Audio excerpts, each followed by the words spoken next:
에베소 5장 25절부터 27절까지입니다. 우리 같이 읽겠습니다. 남편들아 아내 사랑하기를 그리스도께서 교회를 사랑하시고 그 교회를 위하여 자신을 주심같이 하라.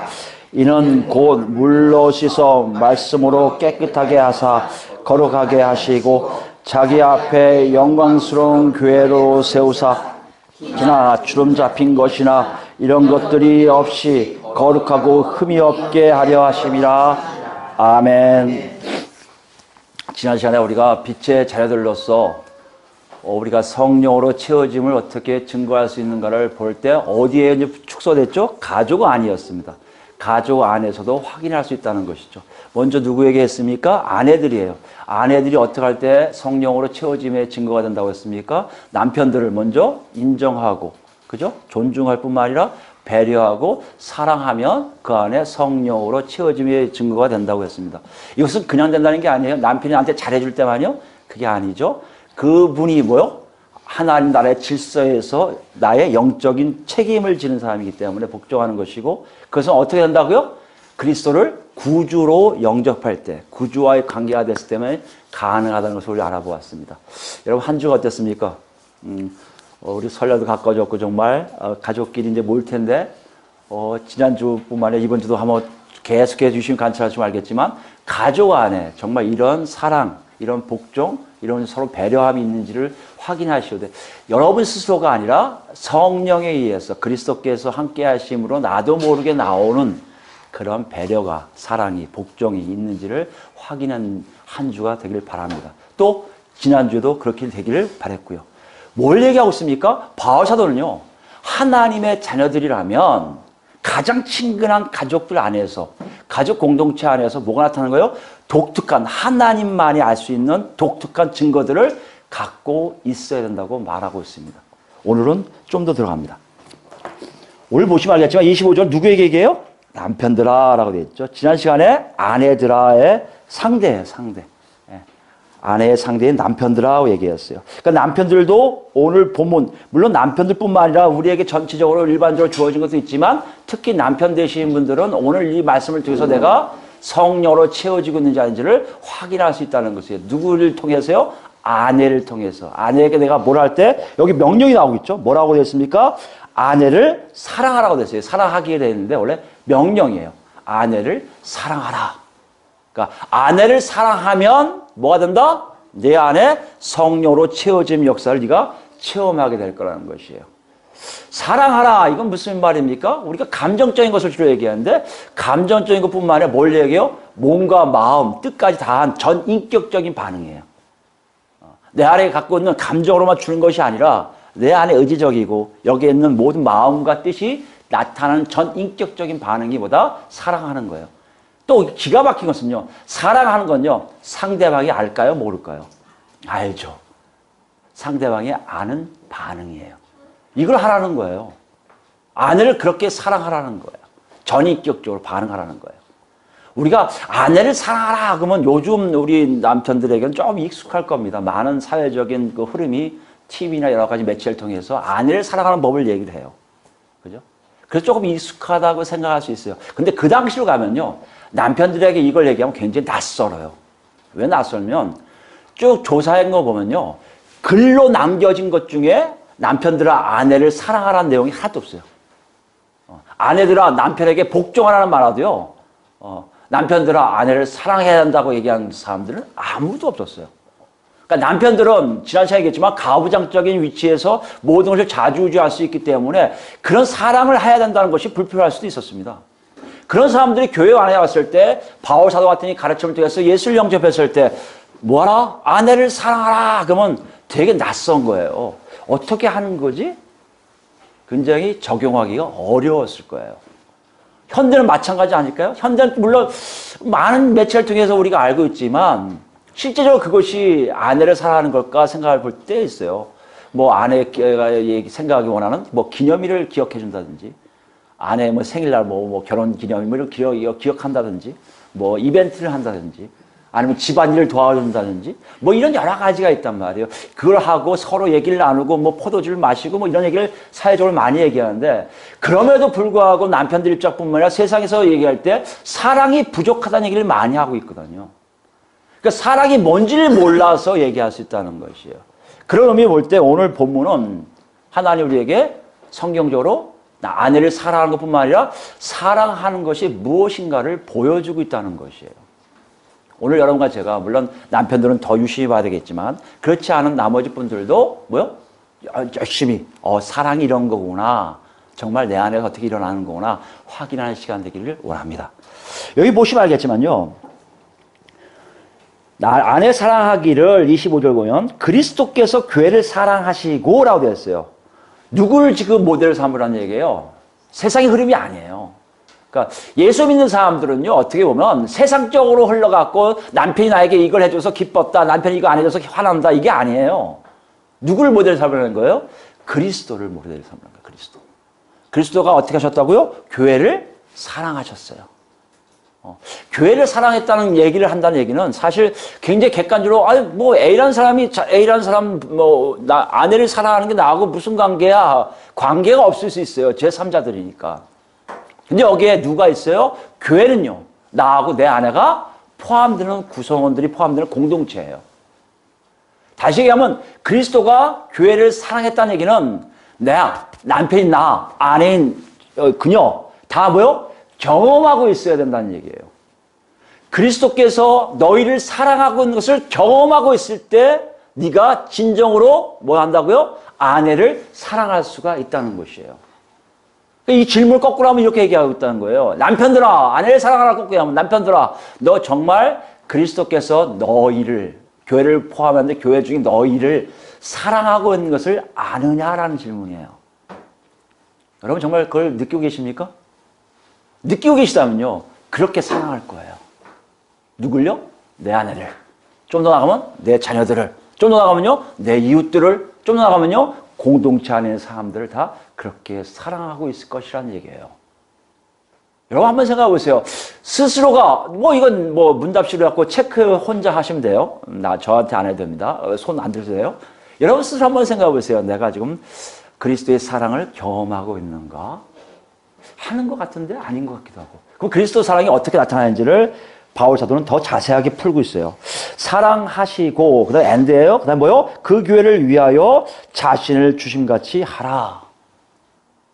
사랑에 대한 모습을 보여주세요. 사랑의 근거가 뭐다? 너희들 교회가 사랑을 체험했을 이유가 뭐다? 이런 일을 하셨기 때문이라는 얘기예요. 뭘 했다는 얘기예요? 교회를 위하여 자신을 주시면. 이건 5장 2절 보시면 우리가 이미 했습니다. 5장 22절 보시면 비슷해요. 그리스도께서 너희를 사랑하신 것 같이 너희도 서로 가운데서 행하라. 그는 우리를 위하여 자신을 버리사 향기로운 제물과 희생제물로 하나님께 드리셨느니라. 여기 버리사가 같은 의미예요. 주심과 같은 의미입니다. 뭘 얘기하고 있어요? 그리스도의 희생을 얘기하고 있어요.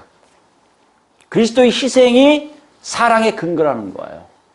아, 그러면 희생하라는 거구나 라고 할 수 있어요. 근데 이 희생이 어떤 희생이에요? 우리가 생각할 때 예수님이 뭐 2000년 전에 오셔서 죽으려고 오셨으니까, 의무를 다하려고 오셨으니까 그냥 죽으셨겠지 이렇게 생각할 수 있어요. 그런데요, 그리스도의 사랑을 아는 사람들은 독특하게 그분이 어떻게 죽으셨는지를 정확하게 알고 있어요. 로마서 볼까요? 로마서 4장인가요? 예, 로마서 4장 23절 보십시오. 23절부터 보겠습니다. 로마서 4장 23절 보시면 이 주신다는 것이 뭔지를 얘기해요. 주신다는 표현이 여러분 알겠지만, 저번에 그 얘기 5장 2절에서 했겠지만 넘겨주는 걸 얘기해요. 양도하는 걸 얘기해요. 그 더 나아가서 성경에서 그리스도의 희생을 얘기해요. 그리스도 예수의 죽으심을 이 주심으로 표현하고 있어요. 그런데 여기에 그것을 설명하는 것이 로마서 4장 23절부터 나오고 있습니다. 23절 보시면 그에게 의로 여겨졌다 기록된 것은 아브라함만 위한 것이 아니요 믿음을 가지고 의로 여김 받은 아브라함을 얘기하면서 누구하고 비교하냐면 아브라함이 믿음으로 의롭다 한 것처럼 너희들도 믿음으로 의로워진 것이다 걸 얘기하고 있어요. 24절입니다. 의로 여기심을 받을 우리도 위함이니 곧 예수 우리 주를 죽은 자 가운데서 살리신 이를 믿는 자니라. 예수 우리 주를 죽은 자 가운데서 살리시니, 예수가 죽으셨다가 부활하셨잖아요. 누가 부활시키시는 거예요? 하나님이요. 그 하나님을 믿는 게 의로운 것처럼, 누가 한 것처럼요? 아브라함이 자신에게 자녀를 준 것을 믿을 때 의롭게 여겨진 것처럼, 우리도 아무것도 아닌 것 같은데 예수 그리스도께서 부활했던 게 눈에 안 보이는데 그 부활했던 사건을 믿습니다 선언할 때 우리가 어떻게 된다고요? 의롭게, 누구에게요? 하나님 앞에 의롭게 여김을 받게 된다는 것이에요. 근데요, 25절 보면 예수님의 사역에 대해서 얘기하고 있어요. 어떻게 죽으셨는지, 어떻게 부활하셨는지 이유가 나오고 있는데 보면요, 예수는 우리가 범죄한 것 때문에 내줌이 됐고요. 내줌이 아까 주심 같은 표현이에요. 여기 보시면 알겠지만 예수님이 죽으실 이유가 있었다? 없었다는 거예요. 원래는요. 뭐 때문에 죽으신 거예요? 당신에 대한 생각, 당신에 대해서는 전혀 죽을 이유가 없으신 분이었는데 누구 때문에요? 다 우리를 위해서, 인간들을 위해서. 왜요? 죄를 짓고 있기 때문에. 왜요? 죄는요, 하나님과 거리를 멀게 하기 때문에. 왜요? 하나님과 원수되게 하기 때문에. 하나님을 찾을 수가 없게 하기 때문에. 그 죄 때문에 그리스도 예수께서 내줌이 됐단 말이에요. 바울사도 왜 이런 표현을 하고 있습니까? 죽지 않으실 뿐인데 인간이 죄를 지어서 죽을 수밖에 없게 되었는데, 그 죽을 수밖에 없는 상황에 예수님이 어떻게 해요? 자원하는 마음으로 자기 몸을 죽게 내버려 주셨다는 거예요. 여러분, 예수님이 죽으셨다는 거 가지고 여러분 많은 종교학자들 어쩌고 뭐 그런가 보다 저런가 해서 종교는 나올라 했겠지는 모르지만 실제적으로 더 들여다보면요, 그것은요 정말 죽지 말아야 분이 죽으신 거예요. 그게 자원하는 마음에 희생된 것이 뭐라고요? 주심이 된 바 됐다는 것이에요. 또 있습니다. 또한 우리를 의롭다 하시기 위하여 살아나셨느니라. 부활된 것도요, 사실요, 하나님 뜻 안에서 뭐 때문에 온 거예요? 우리 때문에, 우리 때문에. 본문의 교회를 위해서 주신, 자기를 주신받았다는 얘기는 뭔가? 그러면 철저하게 당신에 대한 이익이 하나도 없고 오직 상대방의 이익을 위해서 당신 걸 모든 것을 다 희생한 것을 얘기해요. 이게 무슨 사랑이라고요? 그리스도의 사랑이에요. 남편들 보고 이걸 하라는 겁니다. 뭐 했으면요? 경험했다면, 정말 처음 했다면, 여러분이 정말 이 자리에 있어서 그리스도를 생각할 때 그리스도께서 나 때문에 죽으셨다는 얘기가 입에서 그냥 나오는 게 아니라 실제적으로 내가 악하기 때문에, 내가 죄가 많기 때문에, 이렇게 살면 내가 엉망으로 살기 때문에 하나님이 그 아들을 보내셔서 그분이 죽을 수밖에 없는 상황으로 내가 몰아간 걸 아는 사람들은 그리스도의 희생을 어떻게 생각한다고요? 큰 사랑으로 생각하게 된다는 것이에요. 이것이 여러분 체험적인 것이에요. 체험적인 것이 얼마큼 됩니까? 체험을 진하게 한 사람일수록 삶의 방식이, 삶의 모양들이 달라지기 시작한 것을 우리가 알 수 있어요. 고린도후서 볼까요? 고린도후서 4장이에요. 10절부터 볼까요?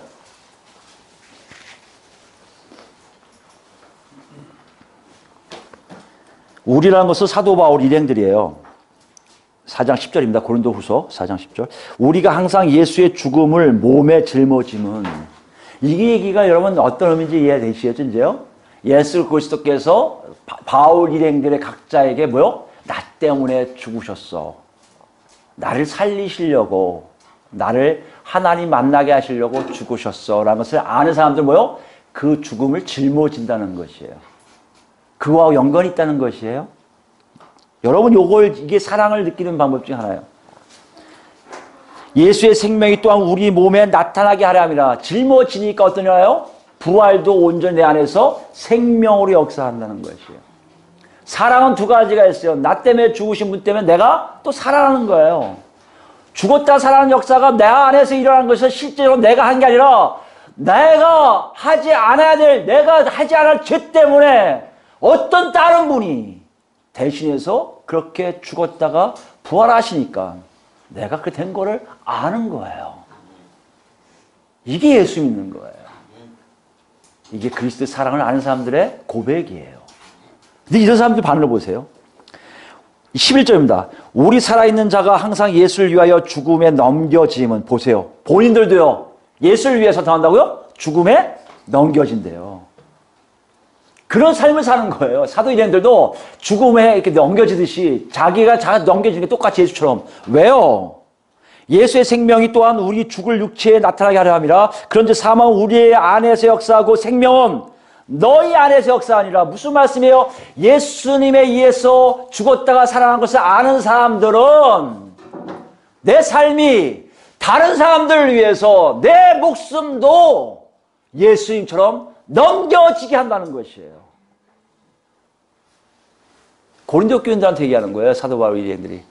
너희들을 위해서 내가 죽었어. 그래야 너에게 생명이 있는가. 그거는 우리가 잘난 게 아니라 예수님의 역사하심이 나를 위해서 우리를 위해서 죽으시니 우리에게 생명이 있는 것처럼 우리도 죽어가니 너희에게 생명이 있게 한다는 것이에요.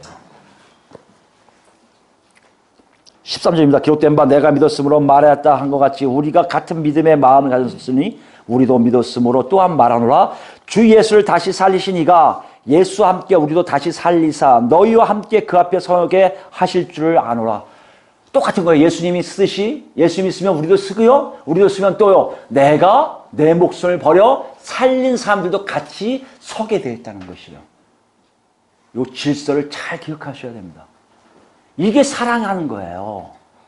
사랑하는 게 사회적으로 내가 기념을 해주고 이게 아니라 나 때문에 저 사람이 나중에 하나님 앞에 같이 서는 날이 오게 되는 거예요. 이런 사랑이 그리스도에게 우리에게 보여준 사랑이에요. 이게 아가페 사랑이에요. 하나님 우리에게 요구하신 사랑이에요. 서로 사랑하라 이걸 얘기하고 있는 거예요. 너희 받지 내가 내 아들 보내서 했으니까 너도 다른 사람한테 그렇게 살아야 돼 하고 얘기하시는 사랑이 바로 이 사랑이라는 얘기예요. 15절 이렇게 얘기합니다. 이는 모든 것이 뭐요? 우리를 위한 게 아니에요. 너희를 위함이니. 고린도 교인들아 너희를 위한 거야. 많은 사람의 감사로 말미암아 은혜가 더하여 넘쳐서 하나님께 영광을 돌리게 하려 함이라. 너희를 통해서 하나님께 영광 받으시려는 거야. 너희를 위한 거야. 이게 뭐요? 그리스도의 사랑이에요. 이게 뭐라고요? 그리스도 사랑이 어떤 거라고요? 당신의 몸을 우리를 위해서 넘겨지는 거예요. 이 사랑을 아는 사람들은 바울 일행처럼 똑같이 살아요. 그러면서 바울 사도가 뭐라는 줄 아세요? 남편들아 아내를 이렇게 사랑하라. 철저하게 자기를 희생하라는 거예요. 자기가 아니에요. 상대방을 위하라는 것이에요. 상대방의 덕을 위하여, 상대방이 잘 되는 걸 위하여 네 자신을 죽이라는 것이에요. 네 자신을 넘겨주라는 것이에요. 그때 비로소 네 안에 성령님이 채워지는 것을 경험하게 될 거라는 거예요. 여러분, 우리를 한번 보세요. 분명히 예수님 있잖아요. 예수 믿으면 성경 뭐라고 얘기했어요? 평안이 넘치고요. 기쁨이 넘친다고 얘기해요. 근데 실제로 보세요. 아니, 교회는 서로, 이렇게, 외식한다 하니까 교회 말고 집에서 생각해 보세요. 다들 다 알잖아요. 장점, 단점 다 알잖아요. 그 안에서 여러분 보세요. 얼마큼 평안한지, 얼마큼 기쁜지. 금세 알게 돼요. 성령께서 역사하고 계신지 아닌지를 확인할 수 있을 정도로 뚜렷하다는 것이에요. 만약 여러분이 예수를 믿고 정말 성령 충만하다면 여러분이 상대방을 특히 남편들이 아내를 위해서 예수님이 하셨던 것처럼 그렇게 실제적으로 여러분을 넘겨줄 거예요. 아니면요 지금 좀 놓고 하세요. 이걸 들으면요 아마 여러분 마음속에 이럴 거예요. 아 빨리 끝나고 난 다음에 정리를 한번 해봐야지. 내가 어디까지 했고 어디까지 안 했는지. 그리고 탈출구를 만들어 봐야지. 사실 사랑하라는 설교가 목사들한테 가장 힘겨운 설교라고 얘기해요. 왜 그럴까요? 사랑한다면요, 뭐요? 내 걸 다 뺏긴다는 생각이 들어서 그래요.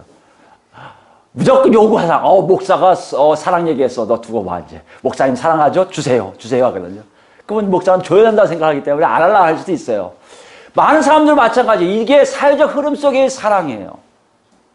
근데 뭐라고 얘기하고 있습니까? 이런 탈출구 속에서 이렇게 얘기합니다. 아이, 그거야 사도들이라 그러죠. 목사님들이라 그러죠. 우리 같이 평신도들, 아무것도 없는 사람들 그렇게 안 살아도 되잖아요. 어차피 은혜로 가는 건데.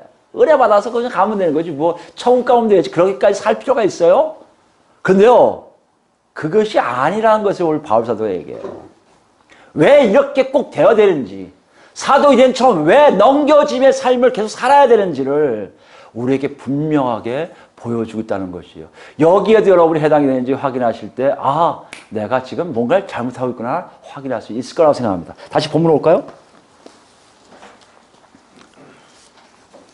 26절 보시면, 이는은요, 접속사예요. 그러니까 목적을 나타내는 접속사예요.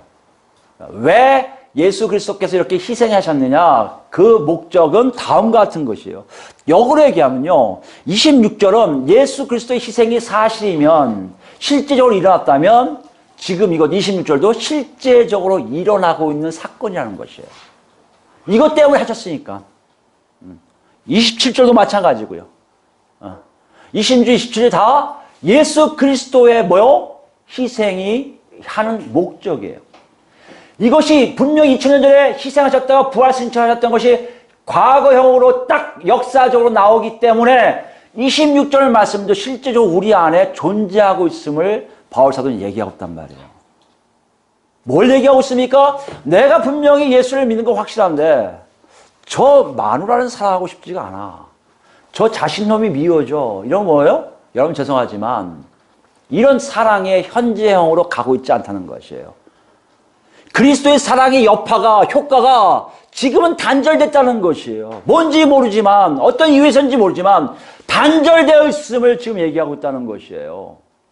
여러분이 여기서 심각하게 고민해 봐야 돼요. 아, 난 사랑 일주일에 한 번 하면 되죠. 아니면 1년에 한 번 하든지 하지 뭐. 이렇게 생각하고 계십니까? 지금 굉장히 큰 착오를 하시는 거예요. 착각을 하고 계신 거예요. 여러분 지금 예수님이 뭐라고 하신 거예요? 지금 바울 사도를 통해서 뭐라고 말씀하신 거예요? 네 삶 속에 그것이 없다면 현재 그리스도의 사랑, 그리스도의 넘겨진 역사가 너하고 단절되었음을 말하고 있다는 것이에요. 그 어떤 것이 우리한테 있는지 또 확인해 봅시다. 정말 있는 것인지. 26절이요. 곧 깨끗하게 하시고 거룩하게 하시려고 하는 거예요. 깨끗하게 하시고 거룩하게 하시죠. 거룩하게 하시는. 깨끗하게 한다는 게 무슨 말이에요? 종교적으로, 의식적으로, 물질적으로 정결하게 하는 걸 얘기해요. 정결하게 얘기한다는 게 무슨 말입니까? 죄를 닦아주는 거예요. 속죄를 받는 거예요. 깨끗하게 한다는 건 뭘 얘기할 수 있습니까? 실제 상황이 되는 거예요. 예수 그리스도의 피가 여러분한테 와서 정말 깨끗하게 됐다면 그 결과치로 여러분이 어떻게 돼요? 하나님을 만나고 있어야 돼요. 왜요? 죄 때문에 하나님을 못 만났거든요. 근데 하나님과 우리 사이에 있는 죄를 예수 그리스도의 귀하신 피가 싹 씻어줬거든요. 씻어주니까 뭐가 보여요? 하나님, 아버지가 보여야 된다는 것이에요. 여러분 이건 진짜예요. 역사예요. 사실이에요. 지금 실제적으로 일어나고 있는 사건들이라는 얘기예요. 여러분 안에 내가 예수 그리스도의 사랑을 알고 있는데 그분이 나를 위해 희생한 걸 알고 있는데 내가 하나님 아버지가 누군지 모르고 있다. 하나님 아버지를 만난 적도 없다. 하나님 아버지를 부른 적도 없다. 죄송하지만 여러분 과거에는 만날 수 있었겠지만 지금은 하나님과 멀어질 것뿐만 아니라 예수 그리스도의 사랑과 범위에서 멀어진 사람들이란 얘기예요. 그러니 옆에 사람을 사랑할 수가 없어요. 그러니 바로 옆에 있는 아내를 사랑할 수가 없게 된다는 것이에요. 또 있습니다. 깨끗하게 한 것과 거의 동시에 일어나는 게 뭔지 아십니까? 그게 바로 거룩하게 하심이에요. 거룩하게 한다는 건요, 구별시키는 걸 얘기해요. 성별시키는 걸 얘기해요. 우리 말로 하면 성화시키는 거예요. 하나님부터 가게 하기 위해서 본인을 세상 같은 것과 떨어지게 하는 게 보다 거룩하게 하는 것이에요. 이게 성화라고 얘기합니다. 이것이 여러분 속에 있습니까? 뭘 할 수 있어요? 여러분 삶이 점점 어디로 가시라 보세요. 세상의 논리대로 가고 있습니까? 아니야. 세상의 논리는 나한테 이렇게 얘기해도 나는 하나님 뜻대로 가고 있습니까? 하나님 뜻대로 가고 있다면 여러분 거룩하게 살고 있다는 것이에요. 세상의 뜻대로 가고 있다면 여러분 지금 잘못을 해서 하나님과 멀어질 뿐만 아니라 그리스도의 사랑이 더 이상 여러분에게 느껴지지를 못하고 있다는 것이에요. 분명해요, 이건요. 성경 우리에게 이렇게 분명을 얘기하지. 머릿속으로 한번 계산해봐. 너 이랬잖아. 옛날에 너 세례받았지. 됐어. 의원이 된 거 아니야? 이렇게 할 거야? 이게 아니에요, 여러분. 현재 여러분이 정말 하나님을 만나고 있으며 그 하나님 만난 것이 아닌 더 그 이상으로 하나님 뜻대로 살려고 몸부림치고 있는지를 보시기 바랍니다. 그렇다면 여러분은 그리스도의 사랑의 결과의 수혜자들이에요. 여러분 이것이 우리 삶 속에 있는 걸 보세요. 그러면 머리도 할 수 있어요. 머리로. 이것까지 머리로 할 수 있다 생각해요. 오늘 바울 사도는요. 우리에게 그물을 막 촘촘하게 치는 것 같아요. 도망가면 맞고 도망가면 맞고 하는 게 있어요. 사랑이 그만큼 어렵다고 생각해서 그래요. 왜? 어려울 수밖에 없지. 왜요? 자기를 희생하라니까. 자기를 죽게 하라니까. 그게 안 되거든요. 다 이렇게 망할 쳐놨어요. 도망가고 싶은 거예요. 머리로는 돼요. 아, 머리는 됐지. 나는 깨끗해졌어. 정결하게 됐어. 내가 옛날에 막 불도 받았거든. 나 정결해. 거룩하게 돼. 내 안에 지금도 기도하고 있거든. 나는 하나님 찾고 있거든. 이런 식으로 넘어갈 수 있어요. 근데요, 바울 사도는요, 이렇게 되는 과정을 더 구체적으로 묘사하고 있습니다. 어떻게 됐을까요? 첫 번째 보면요. 물로 씻는다고 해서 물로 씻어. 물로 씻는다는 게 뭘까요? 많은 학자들은 침례를 얘기해요. 세례를 얘기해요. 공동체 안으로 들어올 때 세례 받잖아요. 우리가 침례도 받은 분이 계시고. 이건 뭘 얘기합니까? 그리스도, 예수를 그리스도로 고백하고 그분 때문에 내가 깨끗하여지고 거룩하여졌습니다 하고 만천에 증거하는 것이 세례의 고백이며 세례식을 하는 조건이 돼요. 그러니까 그런 고백을 한 사람들이 모인 곳이 교회예요. 그래서 많은 학자들이 이게 물로 씻음이라는 것은 신례를 받았는지 세례를 받았는지 묻고 있는 것이라고 얘기하는 분들 많아요. 그런데 한번 생각해 보세요, 여러분. 실제적으로 물로 씻은 신례 세례, 어렸을 때 유아 세례 받은 분들은 기억나요? 안 나요. 안 날 뿐더러 그것 때문에 내가 하나님의 거룩성에 하나님과 깨끗해짐에 내가 늘 있다고 생각하고 있는 그것과 맞물려 생각하고 있는 경우는 거의 없다는 것이에요. 학자들 중에 그래서 다른 방향으로 이제 연구하던 분들이 이런 걸 제시했는데, 얼마 전에, 기독교 신문에 이렇게 나왔습니다. 어느 유대인 가정에 옛날, 그러니까 BC 1세기 때 유대인 가정을 들어왔는데요. 가정에 이렇게 지하로 가는데 요만한 욕조가 하나, 미크바라고 해서 이런 욕조가 하나 나왔대요. 그게 뭘까? 봤더니요. 그 욕조가 바로 이거라는 거예요. 이걸 문자적으로 얘기하면 뭐라고 얘기하냐면 물의 목욕, 물의 욕조라는 뜻이에요. 욕조. 원래.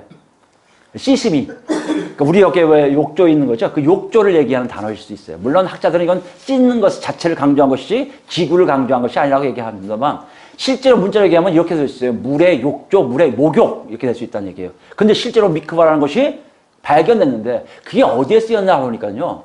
가정에서 회당을 가거나 가정에서 성전을 갈 때 거기서 몸을 씻고 정결하게 한 다음에 간이를 했다는 것이에요.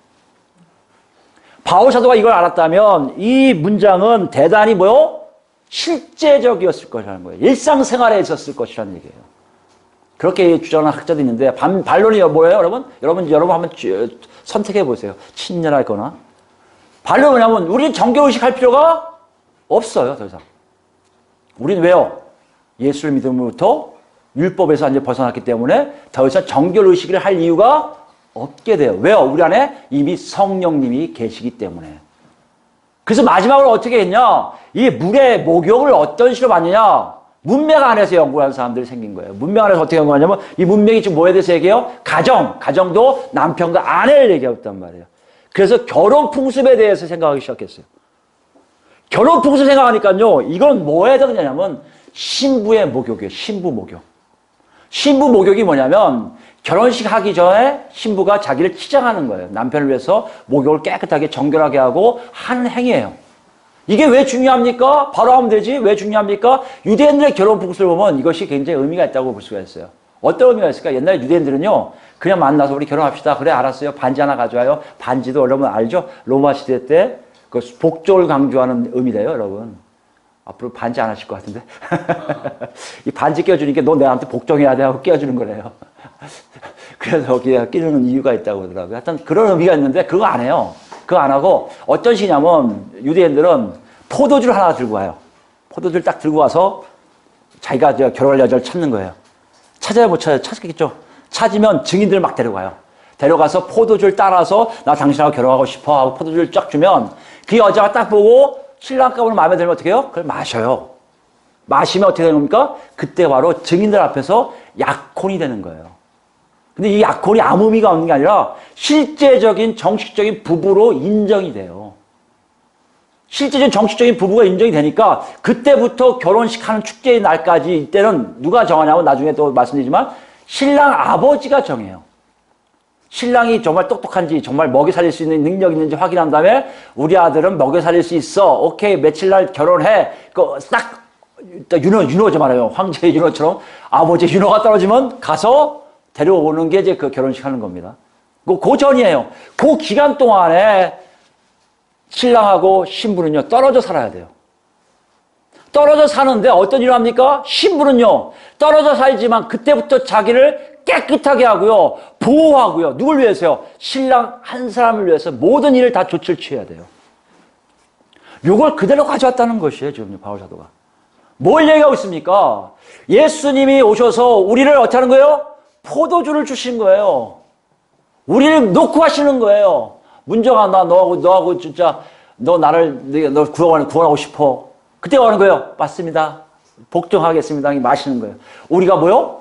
부부관계, 교회와 예수 그리스도의 신랑과 신부 관계를 얘기하고 있습니다. 그런 관계를 통한 분명한 사건이 있었단 말이에요. 그렇다면 여러분 생각해 보세요. 그 약혼녀가 약혼자를 기다리면서 어떻게 했을까요? 마스크를 썼을까요? 아니요. 조심했을 거예요. 자기를 보호했을 거예요. 정결하게 했을 거예요. 누가 와도 전혀 안 만나고요. 오직 집안에서 그 남자가 올 때만 기다리고 있었을 거란 말이에요.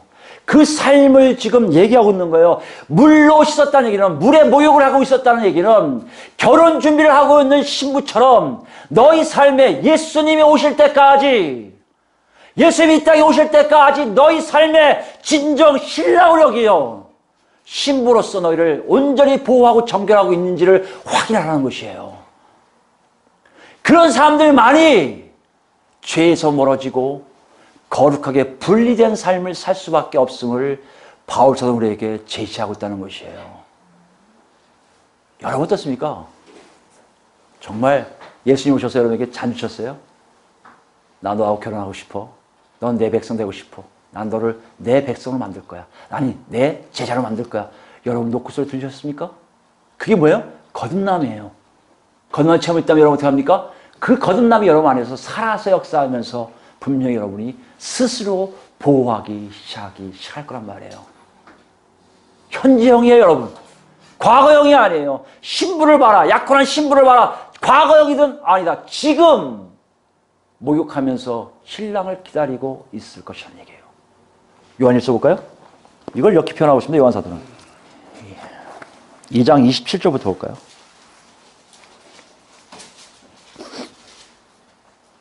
요한일서 2장 27절 너희는 주께 받은 바 기름 부음이 너희 안에 거하나니 아무도 너희를 가르칠 필요가 없고 오직 그의 기름 부음이 모든 것을 너희에게 가르치며 또 참되고 거짓이 없으니 너희를 가르치신 그대로 주 안에 거하라.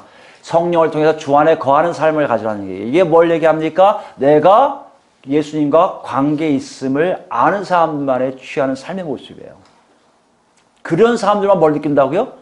주의 사랑을 느껴요. 어떤 사랑이요? 나를 위해서 피 흘려 돌아가신 사건이 나 때문이라는 것을 알게 되는 사건. 그리고 어떻게 합니까? 28절 보세요. 자녀들아 이제 그의 안에 거하라. 이는 주께서 나타내신 바 되면, 나타내신 바 되는 게 뭐예요? 신랑이 돌아온다는 거 아니에요. 그때가 되면 그가 강림하실 때 우리로 담대함을 얻어 그 앞에서요 부끄럽지 않게 하려 함이라. 여러분과 제가 예수를 만났다면, 정말 예수를 만나서 바뀌었다면, 거듭났다면 여러분과 제 삶 속에 뭐가 나온다고요? 깨끗한 거, 거룩하게 하면요 내 안에서 자연스럽게 일어날 수밖에 없어요. 왜요? 나는 신랑이신 예수님 거거든요. 그분을 향해서 나의 모든 것을 보호하고 깨끗하게 할 거란 말이에요. 분리시킬 거예요, 악해서. 이것을 지금 얘기하고 있습니다.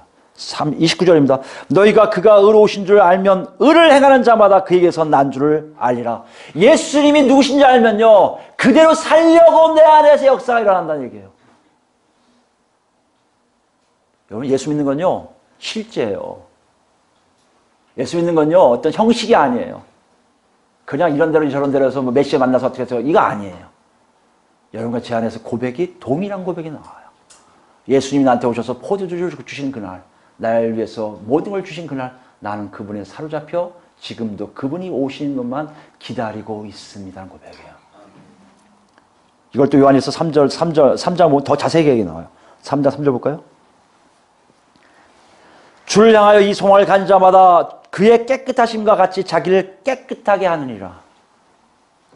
죄를 짓는 자마다 불법을 행하느니 죄는 불법이라. 그가 우리 죄를 없애려고 나타나신 것을 우리가 아나니 그에는 죄가 없느니라. 그 안에 거하는 자마다 범죄하지 아니하나니 범죄하는 자마다 그를 보지도 못하였고 그를 알지도 못하였느니라. 여러분과 제가 현재적으로 하나님의 나라를 위해서 산다면, 몸부림치고 있다면 여러분 분명히 예수를 알 뿐만 아니라 예수를 본 사람들이라는 얘기예요. 그의 사랑을 아는 사람들이라는 얘기예요. 그렇지 않으면요, 이 단어가, 이 문장이, 이 말씀이 뭔지를 이해할 뿐만 아니라, 못할 뿐만 아니라 그것이 나하고 무슨 상관이 하고 제멋대로 살 수밖에 없다는 것이에요. 뚜렷합니다. 어떻게 성령의 채워짐의 역사가 뭔지를 여러분 이해하시기 바랍니다. 그냥 어떤 능력을 받으려고 하는 건 쫙 다가 탑 뺏어가는 그런 능력이 아니에요. 하나님의 자녀다움의 바로 그 핵심인, 하나님 자녀답게 살게끔 도와주신 분이 성령님이라는 것이에요.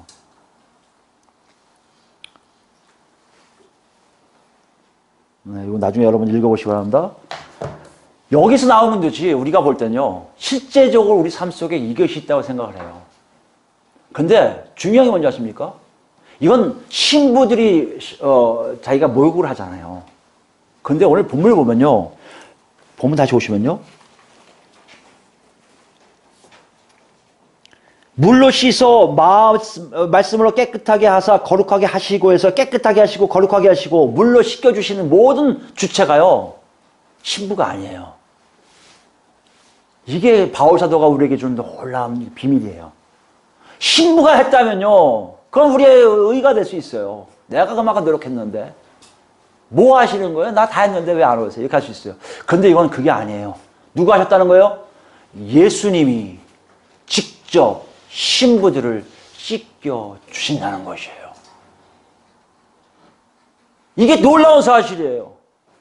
세상 속 사람들은 상대방에게 요구해요. 내가 너 이만큼 줬으니까 너 이만큼 해야 돼. 이렇게 해서 해야 돼. 이게 사랑인 줄 알아요. 그런데요, 예수님은 그렇게 안 하셨어요. 어떻게 한다고요? 네가 이렇게 하는 거 알아. 그런데 말이다, 내가 그것도 해줄게. 그게 뭐예요? 말씀이에요. 말씀으로.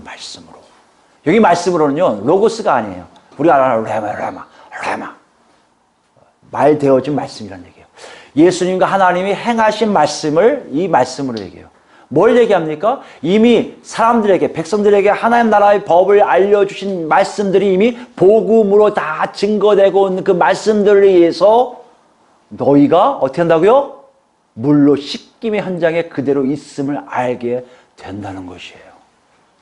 나는 분명히 그렇게 하고 있는데 정말 잘하고 있을까요? 난 새벽 예배 잘하고 있으면 됩니까? 나는 성금 잘하면 됩니까? 예배 생활 잘하면 됩니까? 이렇게 생각하는데요, 그런 것 포함해서 그것보다도 더 중요한 게 뭐라고요? 하나님과 예수 그리스도께서 하신 말씀이 내게 얼마큼 정확하게 들리냐의 문제예요. 저는 이것이 신비일 뿐만 아니라 사실이라고 믿어요. 여러분, 말씀이 뭘까요? 그럼요, 굉장히 많잖아요. 이 당시에는 사도들의 가르침이 대표적일 거예요. 근데 우리한테는요, 사도들의 가르침이 지금 뭘로 됐습니까? 성경일 거 아니에요. 성경을 읽으시다가 여러분, 갑자기 성경 말씀을 통해서 여러분, 하나님의 뜻을 알 수 있잖아요. 설교를 통해서, 목사를 통해서 하나님의 뜻을 알 수 있잖아요. 아니, 기도할 때 성령님이 직접 그 안에 말씀으로 주실 때도 있잖아요. 이게 없다고요? 한 번도 없었다고요?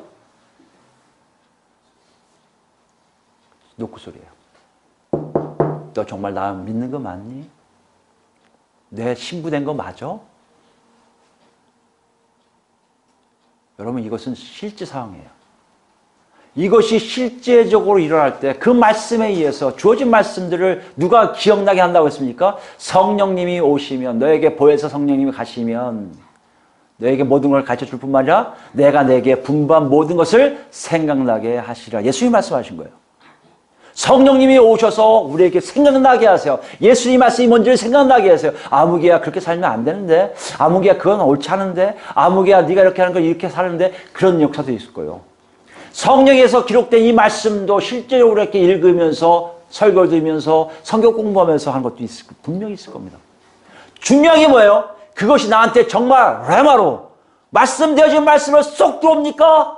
여러분 지금 살아계신 것이고 신부로 좀 사는 것이고 물의 목욕을 하고 계시는 거예요. 그게 없다면 여러분 그리스도 사랑을 느끼지 못할 겁니다. 아니 그리스도 사랑이 뭔지 모를 뿐만 아니라 하나님 누구신지 몰라요. 그러니까 교회 가니까 교회 오고요. 가라니까 가고요. 밥 주니까 맛있게 먹고요. 기도하니까 고개 숙이고 있고요. 이런 행위로만 내가 예수 믿는다고 착각할 수도 있다는 것이에요. 더 무섭게 얘기할까 여러분? 우리가 모여서 예배드린 이 현장에 하나님의 그런 역사가 없다면 분명한 건요. 그런 역사가 있는 교회가 있거든요. 거기에 우리는 뭐요? 배제된 거예요. 이걸 지금 우리에게 얘기하고 있어요. 히브리서 볼까요? 그걸 이해하시면 히브리서 3장이 어느 정도 이해가 될 겁니다. 히브리서 3장 보시면 6절부터예요. 히브리서 3장 6절. 그리스도는 하나님의 집을 맡은 아들로서 그와 같이 하셨으니 우리가 소망의 확신과 자랑을 끝까지 굳게 잡고 있으면 우리는 그의 집이라. 그리스도와 관계된 것을 알 수 있다는 것이에요. 그리스도와 관계된 걸 어떻게 알 수 있냐? 7절입니다. 그러므로 성령이 이르신 바와 같이 오늘 너희가 그의 음성을 듣거든. 분명히 음성을 들어요. 이건 여러분 신비적인 것이니까 음성을 직접 듣는다, 계시받는다 이게 아니에요 여러분. 하나님의 뜻을 말씀으로나 성경 통해서나 아니면 뭐요? 성령의 음성을 통해서 이건 이렇게 하는 거야 들릴 수도 있다는 얘기예요. 들어야 된다는 것이에요. 예민해져야 된다는 얘기예요. 무슨 말입니까? 하나님과의 교제의 역사를 여러분 얘기하는 거예요. 하나님 누구신지 아는 사람들의 모습이라는 것이에요. 나는 한 번도 없는데요. 아니요. 여러분 분명히 설교나 성경 읽을 때나 아마 찬양할 때나 뭐 다 있었을 거예요. 그 음성이 들리고 있습니까? 여러분의 몸의 목욕을, 신부의 목욕을 계속하고 있는데 중요한 건 뭐라고요? 광야에서 시험하던 날에 거역하던 것 같이 너희 마음을 완고하게 하지 마라. 불순종하지 말라는 것이에요. 그런 말이 들리면, 그런 얘기가 들리면, 그런 말씀이 나한테 꽂히면 절대적으로 순종하는 것보다 신부의 목욕이라는 것이에요. 이걸 지금 물어보고 있어요. 이게 어디에서 있어야 돼요? 여러분 삶 속에 있어야 되는 거예요. 삶 속에 있다는 게 표현이 뭡니까? 여러분이 그래야 많이 그리스도께서 나 때문에 돌아가신 것이 사랑으로 느껴지기 시작한다는 것이에요. 넘어가세요. 12절입니다. 형제들아 너희는 삼가 혹 너희 중에 누가 믿지 아니하는 악한 마음을 품고 살아계신 하나님에게서 떨어질까 조심할 것이요 오직 오늘이라 일컫는 동안에 매일 피차 권면하여 너희 중에 누구든지 죄의 유혹으로 완고하게 되지 않도록 하라. 우리가 시작할 때 확실한 것을 끝까지 견고히 잡고 있으면 그리스도와 함께 참여한 자가 되리라. 아멘. 우리가 갖고 있는 것이 끝까지 붙잡고 있는 거 뭡니까? 하나의 음성 들려서 하나의 말씀이 내 삶 속을 나를 움직이고 있는 것이 여러분 삶 속에 체험이 된다면 여러분 뭐요? 끝까지 그리스도께서 참여하는 삶이 될 것이고 그 그리스도가 여러분에게 성령을 통해서 씻어주는 역사가 일어나고 있음을 체험하게 된다는 것이에요. 오늘 말씀이 좀 복잡하지만 이렇습니다. 예수님이 그렇게 하셨던 일들을 기억하냐는 거예요. 특히 남편들에게 얘기하는 겁니다. 뭘 얘기할까요 여러분? 사랑은요 실제적이라는 것이에요. 구체적이라는 것이에요. 그리고 결과가 분명히 있다는 것이에요. 예수님의 사랑을 보세요. 시작부터 시작을 예수님이 하세요. 사람이 하는 게 아니에요. 여러분 남자들이 만약에 결혼 시작을 남자들이 했다면 남편들이 했다면 여러분 잘하셨어요. 이제 그 과정도 여러분이 간섭하시고 여러분이 케어를 하셔야 되는 거예요. 예수님이 우리에게 하셨던 것처럼 말씀을 주시면서 거룩하게 하려고 했었던 것처럼 우리도 우리 삶 속에 내 복을 위한 게 아니라 내 잘남을 위한 게 아니라 내가 유익한 게 아니라 상대방 내 아내와 내 자녀들과 다른 사람들이 유익하게 되려고 그들을 위해서 내 걸 다 희생하는 것이 바로 사랑이라고 얘기한다는 것이에요. 손해보잖아요. 세상적 흐름이에요. 손해보는 거 없어요. 그것을 누구요? 아내가 알면요. 아내가 어떻게 한다고요? 스스로 복종하는 역사가 가정에서 평안과 기쁨으로 나눌 수 있다고 말씀하고 있다는 것이에요. 오늘 전 더 나가고 싶어요. 여러분 생각해 보세요. 예수 그리스도께서 희생한다는 것이 뭘까요? 예수 그리스도께서 희생한다는 것은요, 우리 남편과 아내만을 위한 것이 아니잖아요. 각자에게 있는 거 아니에요. 근데 신기한 게 뭔지 아십니까? 예수님이 왜 희생하셨어요? 왜 자원하셨을까요? 우리 요한복음 마지막 볼까요? 15장입니다. 1절부터입니다. 1절. 요한복음 15장 1절입니다. 나는 포도나무요 내 아버지는 농부라. 물은 내게 붙어있는 여러 열매를 맺지 아니한 가지는 아버지께서 그것을 제거해 버리시고 물은 열매를 맺는 가지는 더 열매를 맺게 하려 하여 그것을 깨끗하게 하시니라. 누가요? 아버지께서 깨끗하게 하신다는 얘기예요. 책임이 누구한테 있어요? 아버지에게 있어요. 이해되시겠죠? 그 다음 보세요. 3절입니다. 너희는 내가 일러준 말로 이미 깨끗해졌으니, 아까 했죠? 말씀으로 깨끗해진다는 얘기를 누가 얘기하세요? 예수님이 제자들에게 얘기하세요. 내 말을 들었고 내 말이 너희가 들어가서 네가 아멘을 받았다면 너는 이미 깨끗해진 존재야. 아버지께서 깨끗해진 것을 내가 날 통해서 인정하실 거야 라고 얘기하고 계십니다. 4절입니다. 내 안에 거하라 나도 너희 안에 거하리라. 가지가 포도나무에 붙어있지 아니하면 스스로 열매를 맺을 수 없음 같이 너희도 내 안에 있지 아니면 그러하리라. 예수님 안에 붙어있지 않으면 우리는 절대 사랑할 수 있는 존재가 될 수가 없고요. 아무 열매를 맺을 수가 없어요. 이걸 얘기하고 있습니다. 근데 중요한 건요. 내려가서 쭉 내려가세요. 9절부터 볼까요? 아버지께서 나를 사랑하신 것 같이 나도 너희를 사랑하였으니 나의 사랑 안에 거하라. 내 아버지의 계명을 지켜 그의 사랑 안에 거하는 것 같이. 아버지를 사랑하여, 아버지 사랑이 뭔지 알아요. 누가요? 예수님이, 아들이신 예수님이. 그러니까 어떻게 해요? 그 안에 들어가고 싶어요. 그 안에 들어가려고 어떻게 해요? 계명을 지켰어요. 계명이 뭘까요? 아버지가 아들에게 주신 계명이 뭘까요? 아들아, 난 저 인류들이 다 구원받아서 너를 통해서 다 하나가 되기를 원한다.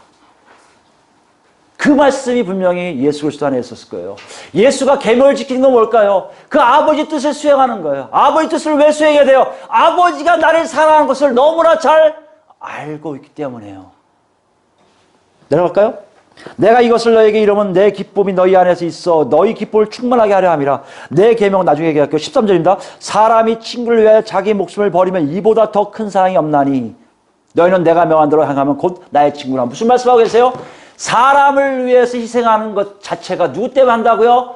아버지의 사랑을 알기 때문에 한다는 것이에요. 아버지는요 그런 아들을 알기 때문에 아들이 하는 모든 것을 다 책임지세요. 이 관계가 아름답게 삼위일체 안에서 이루어지고 있단 말이에요. 그 사랑이 아는 아들인 예수님이 오셔서 아버지의 뜻인 저 만물을 다 구원하기 위해서 사람들을 위해서 목숨을 스스로 자원해서 희생하는 거예요. 희생할 때 어떤 일 합니까? 사람들이 그 사랑을 발견해요. 아, 나 때문에 돌아가셨구나. 나 때문에 돌아가셨구나. 그리고 어떤 일 합니까? 내 안에서 그 예수 그리스도를 위한다면 나보다 못한 사람들, 나보다 약한 사람들, 나보다 하나님을 모르는 사람들에게 내 목숨을 바칠 수가 있는 거예요. 이게 서로 사랑입니다. 하나님 안에서의 지난 시간에 했던 아버지 밑에 그리스도요. 그리스도 밑에 남자들이요. 남자 밑에 여자가 있는 이 질서가 사랑이라는 단어 하나로 견고하게 연결되게 된다는 것이에요. 여러분 서로 사랑하는 게 여기 있습니다. 서로 사랑은요 부담을 주려는 게 아니에요. 서로 사랑은요 정말 그리스도의 사랑을 아냐는 물어보는 거예요. 네가 정말 그리스도와 그런 관계를 하고 있냐고 물어보는 거예요. 네가 그런 관계를 하고 있다면 너는 그 분을 위해서 여기 나오잖아요. 친구를 위해서 한다. 12절에요. 내 계명은 내가 너희를 사랑한 것 같이 너희도 서로 사랑하라 하는 이것이니라. 그 다음에 보세요. 14절 하기입니다. 너희는 내가 명한 대로 행하면 곧 나의 뭐요? 친구라. 왜요? 나중에 나오지만 이제 더 이상 종이를 하지 않는다. 아버지 뜻을 다 알고 있는 내가 너희한테 종이를 하겠느냐? 친구를 하겠다고 얘기하는 이유가 여기 있다는 얘기예요. 여러분. 아버지 뜻을 아는 사람들의 모습.